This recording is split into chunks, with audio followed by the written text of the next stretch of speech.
Hello students, good morning to all of you. Have a fabulous day. We are going to start here note making and summary. Note making and summary का first part मैंने आपको बता चुका हूं, जिसमें एक passage आपको दिया गया था और उस पैसेज का नोट मैंने आपको तैयार करवाया था। उसी पैसेज का हम यहाँ समरी सारांश लिखते हैं। कैसे और किस प्रकार से यह सारांश लिखा जाता है उसके बारे में डिस्कस करेंगे। My dear students, class 12th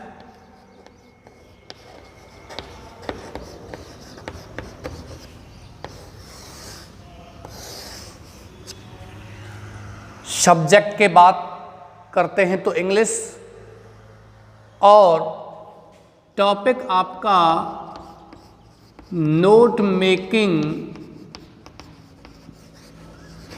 and summary.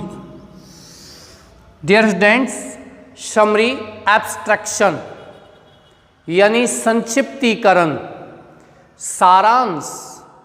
कोई भी गद्यांश दिया गया है, उस गद्यांश का हम किस प्रकार से सार लिखते हैं, ये इसमें पूछा जाता है। मैंने आपको एक पैसेज लिखवाया था और उस पैसेज का नोट तैयार करवा दिया। ध्यान रखना प्रिय विद्यार्थियों, आपको 2 पैसेज आएंगे बोर्ड एग्जाम में, जिसमें पहला पैसेज प्रश्न उत्तरों का आएगा। 6 क्वेश्चन आपको आएंगे, 3 स्पेलिंग वोकैबुलरी आपको आएगी, जिसमें पर्यायवाची या वन वर्ड पूछ सकता है। दूसरा पैसेज की बात करते हैं। दूसरा गद्यांश जो आता है, उस गद्यांश का नोट तैयार करना पड़ता है और उसी गद्यांश का समरी सारांश भी तैयार करना पड़ता है। प्रिय विद्यार्थियों, अलग से सारांश लिखने के लिए आपको पैसेज नहीं आता है। दूसरी हम बात करते हैं तो टाइटल। क्वेश्चन में स्पष्ट रूप से दिया हुआ आता है टाइटल, और टाइटल के बारे में आपसे पूछता है कि शीर्षक क्या आप लिखोगे। गद्यांश नोट मेकिंग पहला क्वेश्चन आता है, और नोट मेकिंग के बाद दूसरा जो क्वेश्चन की हम बात करते हैं। डियर स्टूडेंट्स, इसी पैसेज का सेकंड क्वेश्चन आता है। उस सेकंड क्वेश्चन में समरी लिखना पड़ता है, और उसी समरी में, उसी सारांश में we have to write the title of the passage. उसी गद्यांश का टाइटल, शीर्षक हम लिखते हैं। ध्यान रखना है, शीर्षक नोट मेकिंग में नहीं, समरी में लिखना है। दूसरी बात, क्वेश्चन आपको दिया हुआ आएगा और क्वेश्चन में स्पष्ट रूप से पूछेगा कि आप उसका टाइटल, उसका शीर्षक भी लिखें। नोट मेकिंग वाले क्वेश्चन में पूछता है तो उसमें आपको शीर्षक लिखना है। समरी वाले क्वेश्चन में आपसे शीर्षक की कहता है, टाइटल की कहता है, तो उसमें लिखना है। ऐसे आपको आता है summarize the passage giving suitable title. उपयुक्त शीर्षक देते हुए गद्यांश को समराइज करो, गद्यांश का सारांश लिखो। चलिए बात करते हैं, टाइटल की बात करते हैं। आपका पैसेज दिया हुआ था, Megasthenes was a Greek traveller, he was the ambassador of Alexander the great, he came to India 2300 BC, he wrote a book named Indica, the book is not available now but some pieces are available. The book tells us about Mauryan era, Mauryan history in India. Bharat में मौर्य साम्राज्य के बारे में बताती है। उसके बाद Seleucus Nicator का जिक्र किया गया। Seleucus Nicator was the general of Alexander the Great. He came to India. He wanted to capture some Indian territories. ऐसा कुछ दिया हुआ है. Megasthenes described havelis, reverse, grand trunk road, इंस, स्टेप वेल्स, इनका जिक्र किया था. ऐसा आपके शीर्षक में दिया हुआ था. तो हमें ध्यान रखना है 1/3 हमें लिखना है. दूसरी बात, 2 या 3 सेंटेंसेज होते हैं, उसको आप एक ही वाक्य बनाने की कोशिश करो. शीर्षक क्या लिखोगे?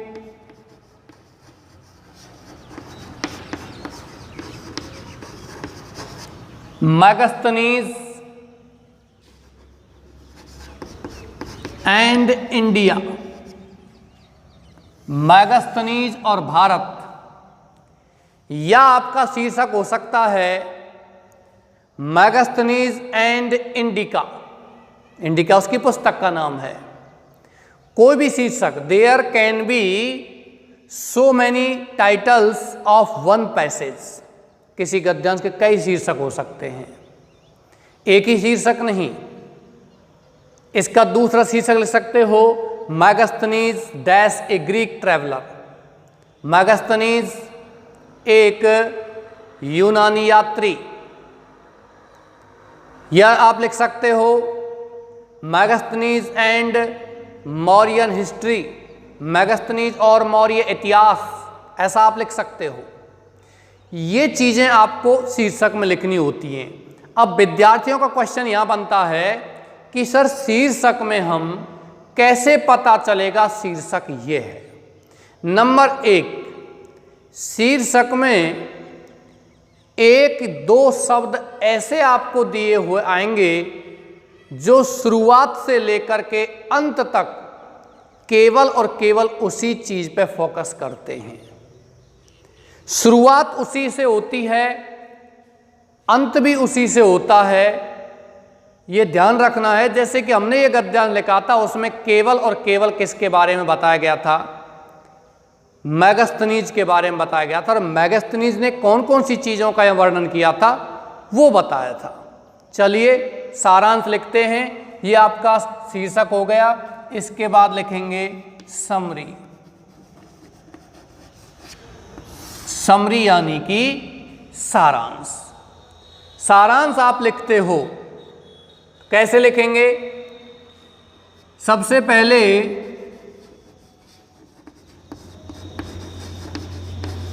Megasthenes comma A Greek traveller.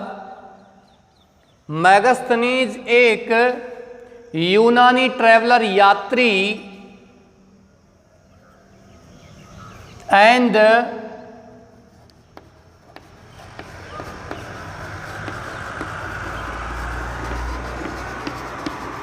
The ambassador of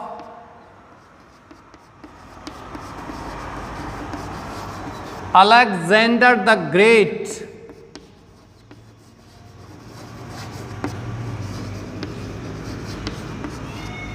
Came to India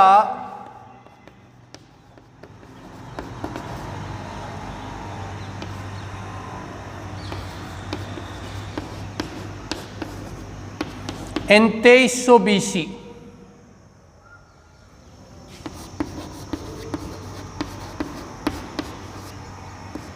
He wrote Indica.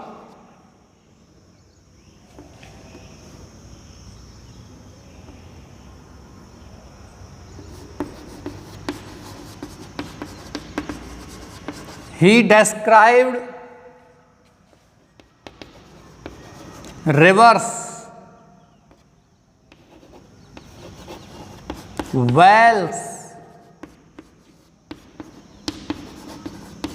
step wells in his book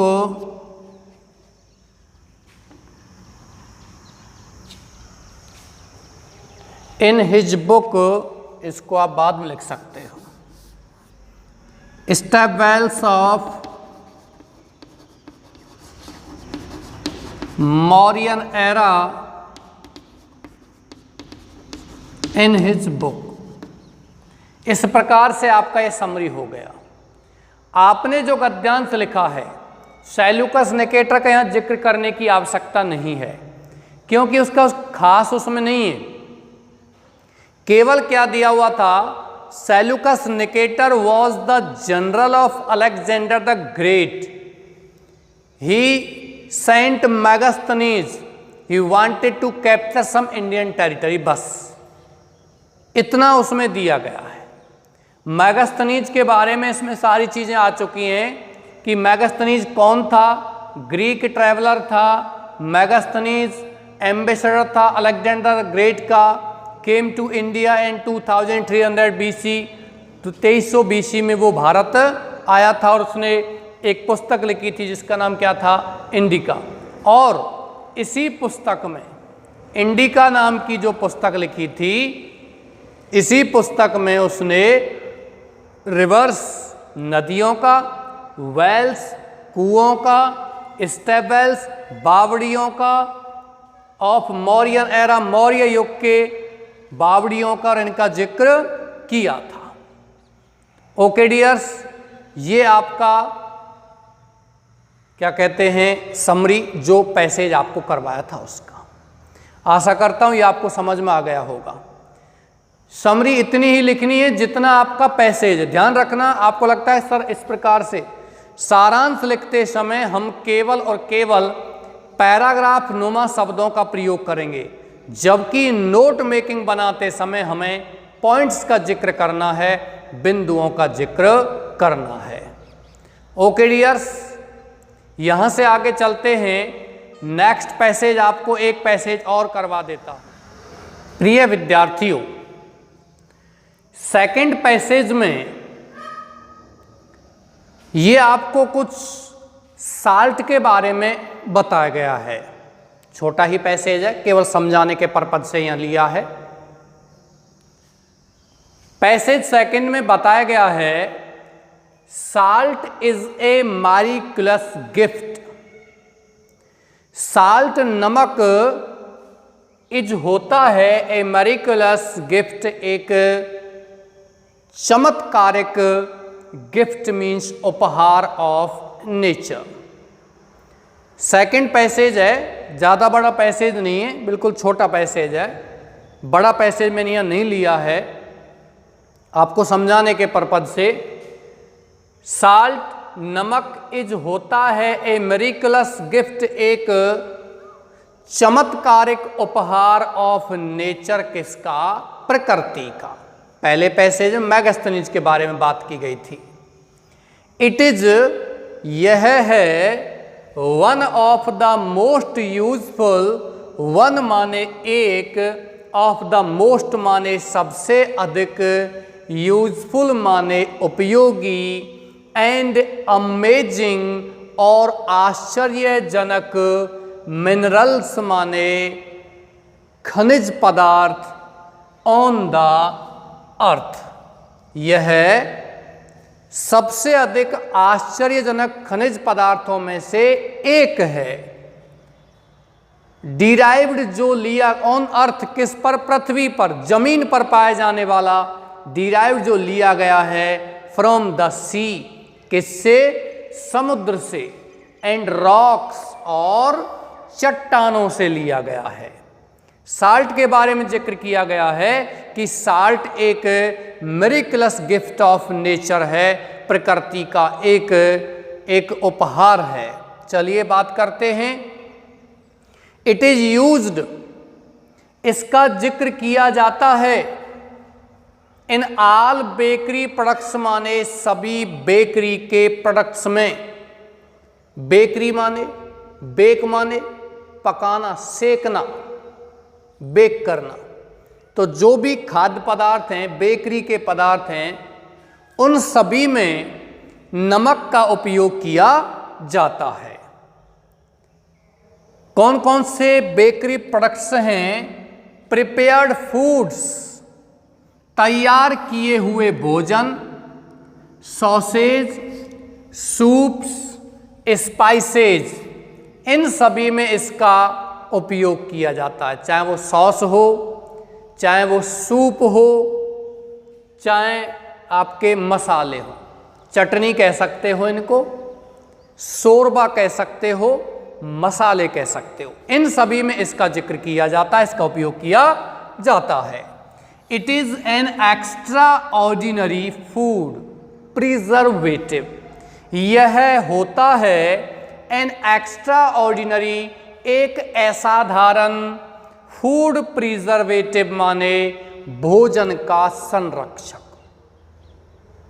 preservative का मतलब संरक्षित करता, प्रिजर्वेशन माने होता है संरक्षण, तो ये भोजन का सबसे बड़ा संरक्षण करता है, जो भोजन को बचा करके रखता है। How much salt is necessary, how much माने कितना, साल्ट माने नमक, इज नेसेसरी आवश्यक होता है, फॉर ह्यूमन माने मानव के लिए। यहाँ सारी चीज़ों का जिक्र किया गया है, सारी चीज़ें यहाँ बताई गई हैं कि मानव के लिए कितने नमक की आवश्यकता होती है। ये नमक है, प्रकृति का चमत्कारिक उपहार है, ये चट्टानों से, समुद्रों से लिया जाता है। मेडिकल एक्सपर्ट्स, चिकित्सा विशेषज्ञ, मेडिकल माने चिकित्सा, एक्सपर्ट्स माने विशेषज्ञ, एग्री सहमत होते हैं दैट की एवरीवन, प्रत्येक व्यक्ति को शुड प्रैक्टिस अपनाना चाहिए सम रीजनेबल साल्ट, कुछ रीजनेबल माने एक तर्क संगत, रीजनेबल जितना आवश्यक हो, तर्क संगत साल्ट अपनाना चाहिए, यूज में लेना चाहिए। फॉर द एवरेज पर्सन, फो मीन्स के लिए, द एवरेज माने औसत, पर्सन माने व्यक्ति, एक औसत व्यक्ति के लिए ए मॉडरेट अमाउंट, ए मॉडरेट, मॉडरेट का मतलब उदारवादी, मॉडरेट का मतलब क्या होता है, उदारवादी, लेकिन यहां मॉडरेट का मतलब होगा आपका मध्यम, मॉडरेट का मतलब मध्यम। यहां आप लिखोगे ए मॉडरेट अमाउंट, एक सही मात्रा, माइट भी हो सकती है, from 4 to 10 gram a day, एक दिन में 4 से लेकर के 10 ग्राम तक। माय डियर स्टूडेंट्स, इसी पैसेज का हम यहाँ से आगे आपको नोट तैयार करते हैं, नोट बनाते हैं, किस प्रकार से ये नोट के रूप में लिखा जाएगा। पैसेज सेकंड, आपके समझ में आ गए क्या कह रहा है, अधिक से अधिक ये साल्ट के बारे में बता रहा है, लेकिन फिर भी नोट तैयार करते समय हमें यहाँ समझना होगा पहली पंक्ति। सबसे पहले तो आप क्या लिखोगे, note making, NOTEMAKING,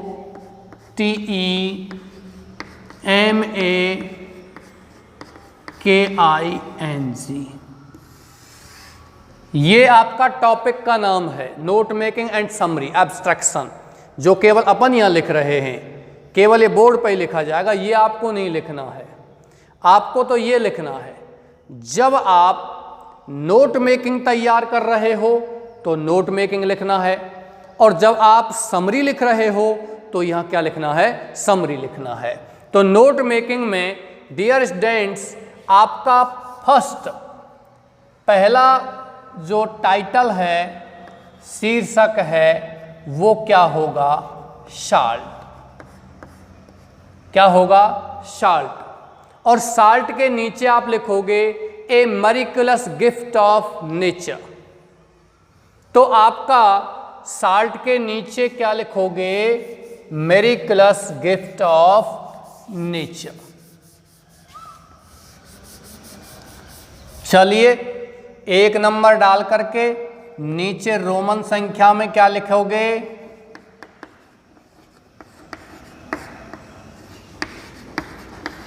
miraculous gift of nature. प्रिय विद्यार्थियों, दूसरी पंक्ति कह रही है, it is one of the most useful and amazing minerals. यह सबसे अधिक, इट किसके लिए आया है? साल्ट के लिए। तो हमें साल्ट के नीचे ही लिखना है। साल्ट के नीचे 2 नंबर डाल करके क्या लिखोगे? Most amazing mineral. सबसे अधिक आश्चर्यजनक मिनरल। मिनरल मीन्स क्या होता है? खनिज। यह सबसे अधिक आश्चर्यजनक क्या है? खनिज है। चलते हैं आगे, बात करते हैं। तीसरा पंक्ति में आगे दिया गया है derived from the sea and rocks. तो कौन सी चीज चट्टान और समुद्र से ली गई है? साल्ट ही लिया गया है। तो आपका तीसरा पॉइंट इसमें क्या लिखोगे? नंबर 3 डाल करके derived from sea and rocks. इस प्रकार से बनेगा। आगे चलते हैं। It is used in all bakery products. My dear students, अभी तक जो हम बात कर रहे थे वो ये है कि साल्ट क्या है। यहां से लेकर के जहां तक आपका ये पैसेज समाप्त हुआ है, इसमें केवल एक ही कर्ता दिया गया है और पैसेज में केवल एक ही कर्ता के बारे में जिक्र किया गया है। तो इस हिसाब से यदि हम बात करते हैं तो हमारा एक ही पॉइंट बनेगा। लेकिन यदि कोई इस प्रकार का पैसेज आता है जिसमें एक ही कर्ता, एक ही संज्ञा का बार बार जिक्र किया गया है, तो यहां हम उसके यूज और उसके जो मिसयूज हैं उनके बारे में लिखेंगे। यानी कि साल्ट के कौन कौन से उपयोग हैं और साल्ट के कौन कौन से हानियां हैं, ये आप लिखोगे। अब इसमें हानि का कोई नाम दिया हुआ नहीं है, तो उपयोगों को लिखिए, गुणों को लिखिए। ध्यान रखना है, हम यदि एक ही पॉइंट इसके बारे में बात करेंगे तो एक पॉइंट बहुत बड़ा पॉइंट हो जाएगा, फिर आपका पूरा का पूरा पैसेज एक पॉइंट में उतारा जाएगा, वो क्या है? गलत है। इसलिए यहां आप नीचे लिखोगे यूजेज ऑफ साल्ट। क्या लिखोगे? Number 2 uses of salt. Number 2 usage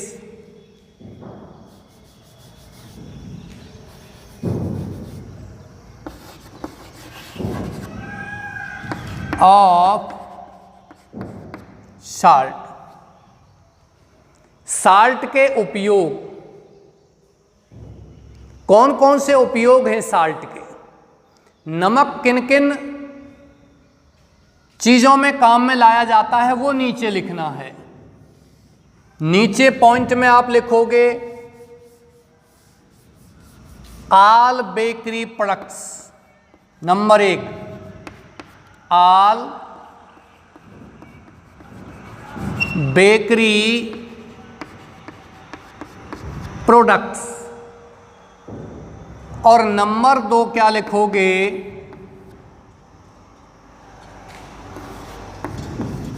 जैसे कि सॉसेज,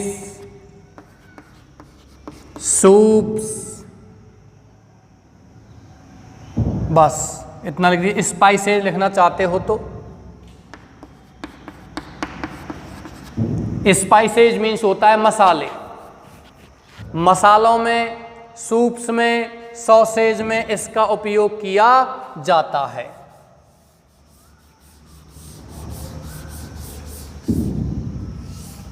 चलिए आगे चलते हैं।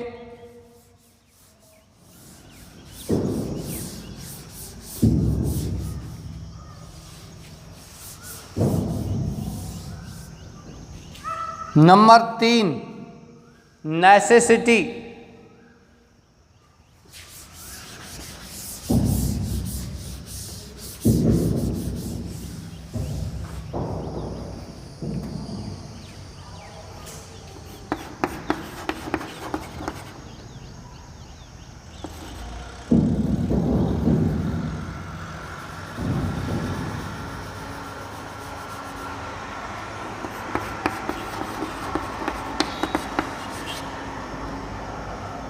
Of salt for human. मानव के लिए नमक की आवश्यकता कितनी आवश्यकता होती है मानव के लिए, एक पॉइंट बना के लिखना है। नंबर 1 मॉडरेट अमाउंट और दूसरा दिया गया है 4 to 4 to 10 gram a day या पर डे। मानव के लिए केवल और केवल एक दिन में 4 से लेकर के 10 ग्राम आवश्यकता होती है। मानव केवल इतना ही यूज लेता है, किसका? नमक का। चलिए यहां से आगे हम बात करते हैं। आपका ये नोट मेकिंग कंप्लीट हो चुका है। कितना इतना बड़ा पैसेज आपने लिखा था और उस पैसेज में थोड़ा सा साल्ट के बारे में, miraculous gift of nature, most amazing mineral, salt क्या है? एक प्रकृति का चमत्कारिक उपहार है। मोस्ट अमेजिंग मिनरल, सबसे अधिक आश्चर्यजनक मिनरल्स माने खनिज पदार्थ है। Derived from sea and rocks, यह समुद्र और चट्टान से लिया गया है।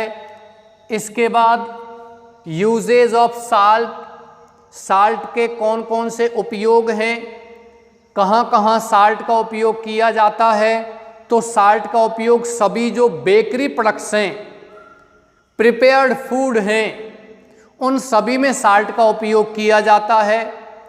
इसके अलावा इसमें आप जैसे कि हमने यहाँ किसी भी एब्रिविएशन का प्रयोग नहीं किया है, तो आप यहाँ एब्रिविएशन लिखने की कोई आवश्यकता नहीं है। यदि आप प्रयोग करते तो कैसे करते? बेकरी में BAK लिख करके आप डॉट लगा देते, प्रोडक्ट्स में PROD लिख करके डॉट लगा देते। इस प्रकार से आप नीचे फिर लिख देते एब्रिविएशन वर्ड्स। मॉडरेट में MOD ऐसे लिख देते, जैसे कि MOD और लिख देते AMNT, अमाउंट, मॉडरेट अमाउंट। ये हो गया। ऐसे ही आपने बेकरी में या प्रोडक्ट्स में PROD डॉट इस तरीके से लगाया हो, मान के चलिए। आप संभव हो तो इनका उपयोग करें एब्रिविएशन का। मैंने यहाँ इसलिए उपयोग नहीं किया कि आपका छोटा सा पैसेज है और इसमें ऐसे कोई शब्द दिए हुए नहीं थे जिनका एब्रिविएशन में उपयोग में लाया जाए। मैं केवल आपको समझाने के लिए फिर से ये बता रहा हूँ। जैसे कि PROD मॉडरेट अमाउंट ऐसे लिखा हुआ है, तो आप यहाँ लिख सकते हो एब्रिविएशन वर्ड्स।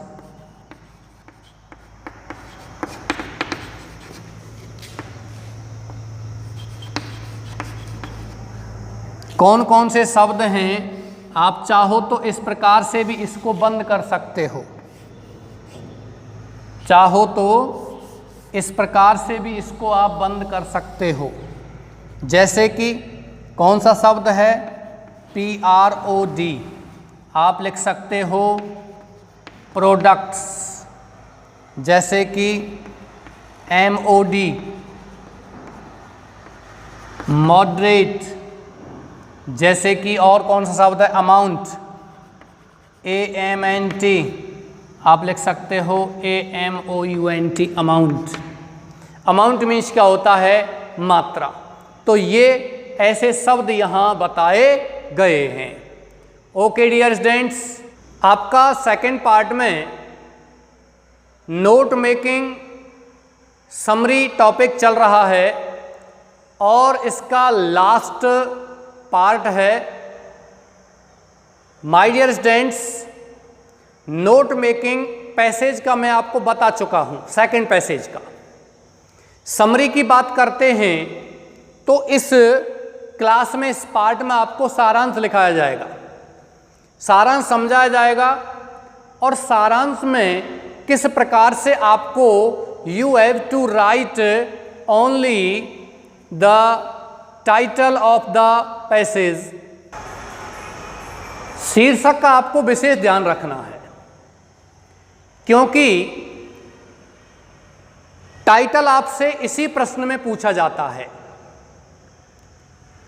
हालांकि यदि आपको प्रश्न केवल नोट मेकिंग का ही आता है, समरी आपसे नहीं बनवाता है, तो नोट मेकिंग में शीर्षक लिखना है। लेकिन सिलेबस में दोनों दिए गए हैं और दोनों ही आपको आते हैं।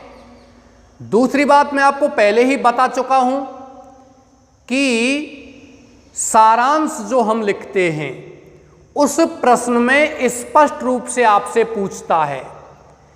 गद्यांश दिया हुआ आएगा और गद्यांश में आपको नोट मेकिंग भी पूछेगा। कैसे पूछता है? पहले क्वेश्चन में प्रिपेयर ए नोट और make a note of the above passage, उपरोक्त गद्यांश का एक नोट तैयार कीजिए।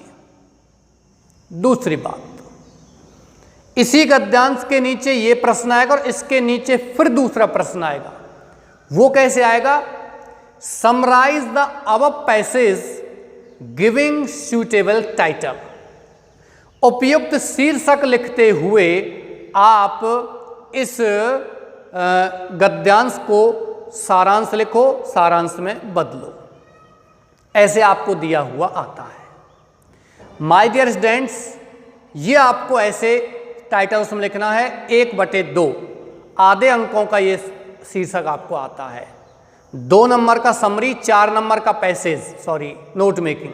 जिस 2 नंबर के समरी में, सारांश में आपको 1 सही 1/2 नंबर का आता है समरी और आधे नंबर का आता है टाइटल। तो सबसे पहले आपको क्या लिखना है? टाइटल, शीर्षक। शीर्षक में क्या लिखोगे? Salt,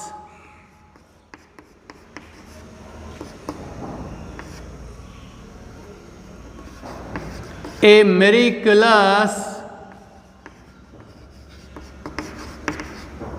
gift of nature.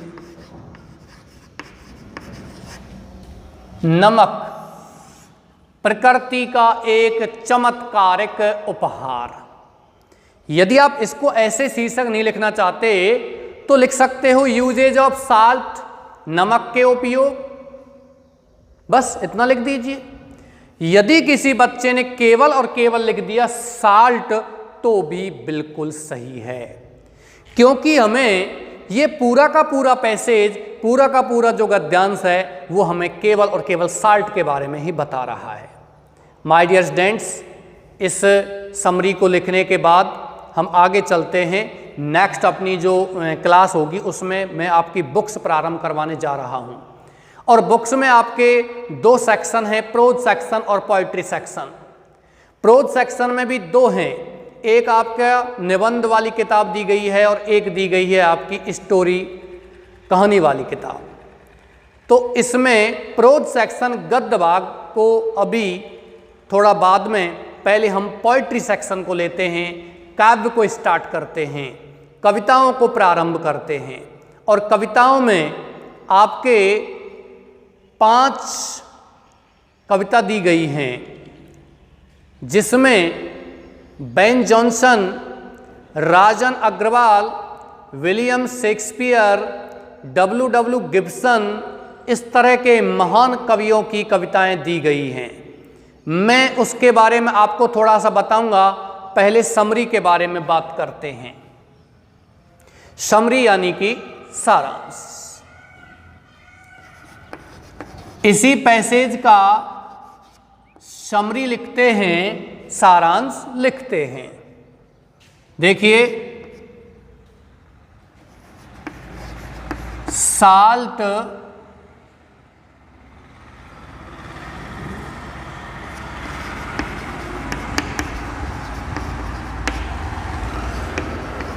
A miracles gift of nature.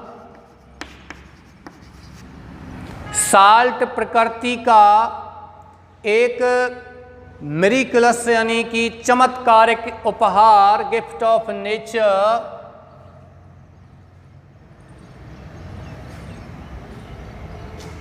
And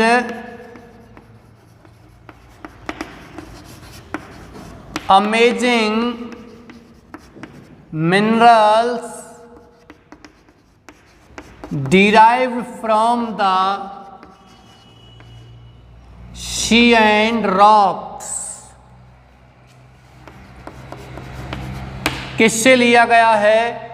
समुद्र से और चट्टानों से लिया जाता है। चलिए आगे चलते हैं।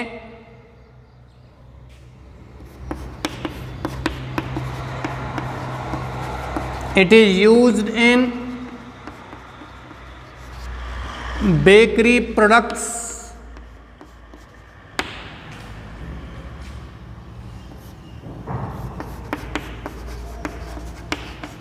a person should use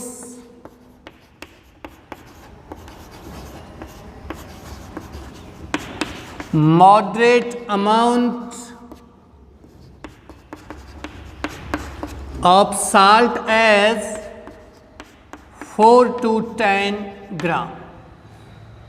dear students, ये आपका सारांश हो गया, ये आपकी समरी हो गई। जो आपने पैसेज लिखा था, जो आपने गद्यांश लिखा था, उस गद्यांश का केवल और केवल ये 1/3 पार्ट है, केवल और केवल 1/3 हिस्सा है।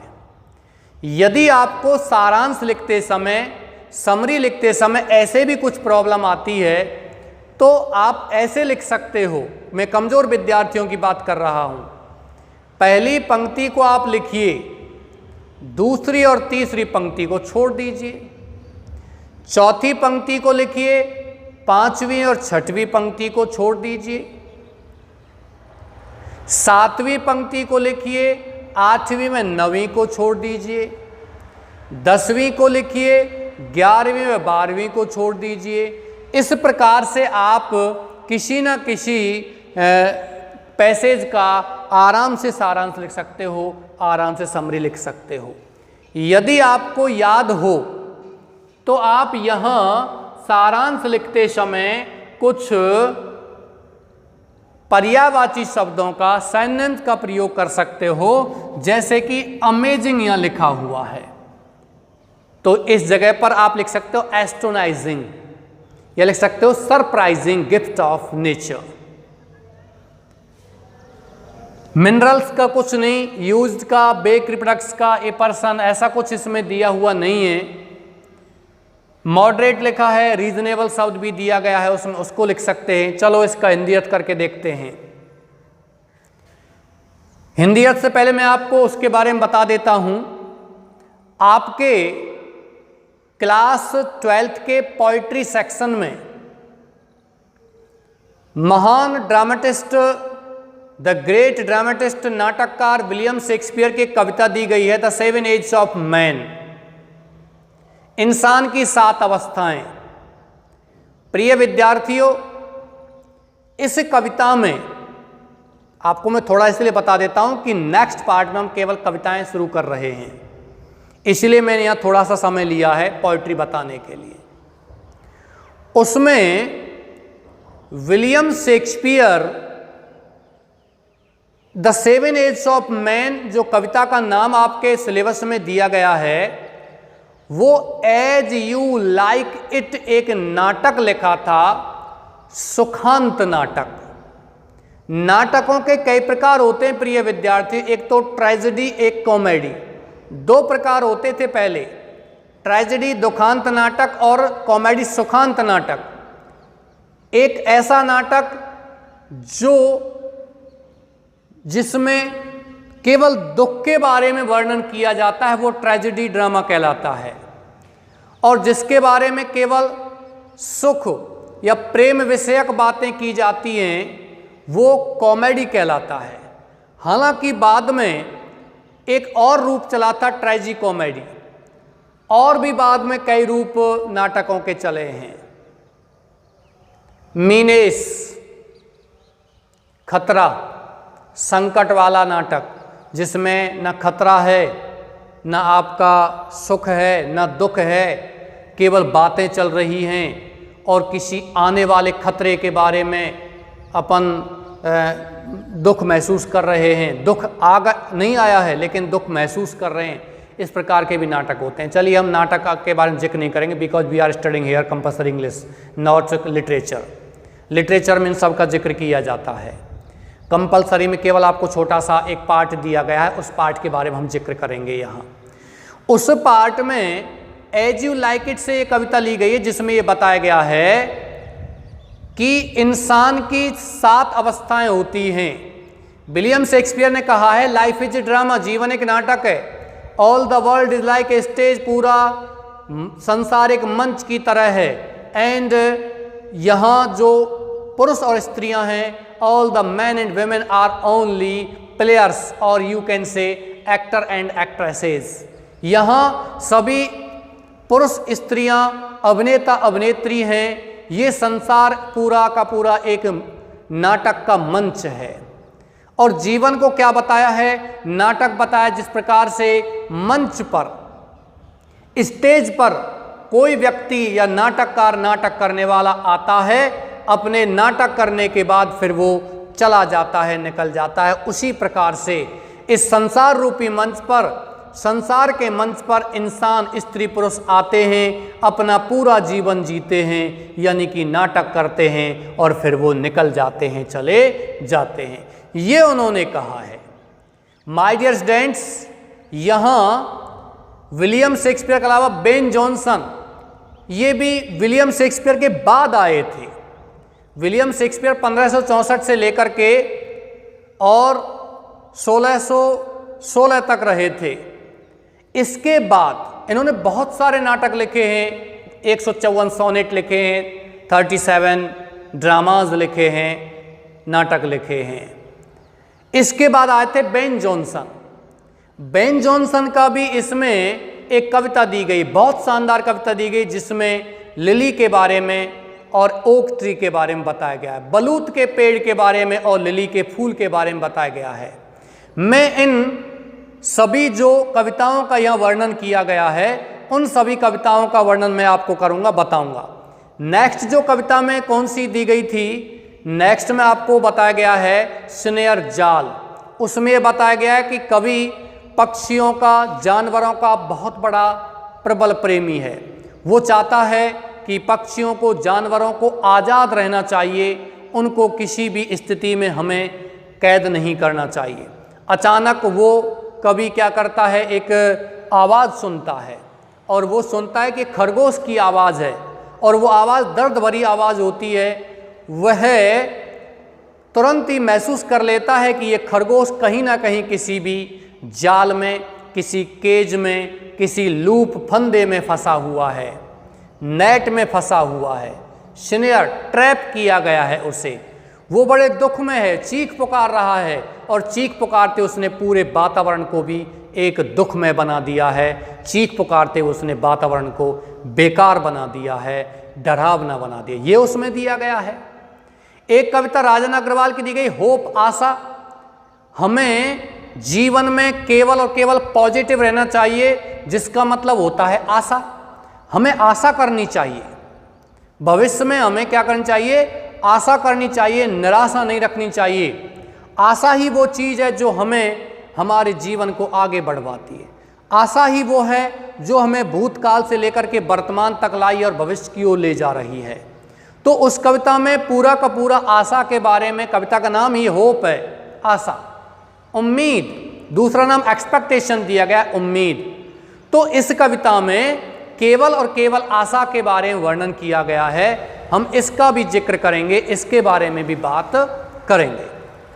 प्रिय विद्यार्थियों, इसी के साथ मैं इस समरी जो आपको कराई है, लिखाई है, उसका ट्रांसलेशन करा देता हूं 2-3 मिनट में, और उसके बाद फिर इस क्लास को यहाँ समाप्त करते हैं।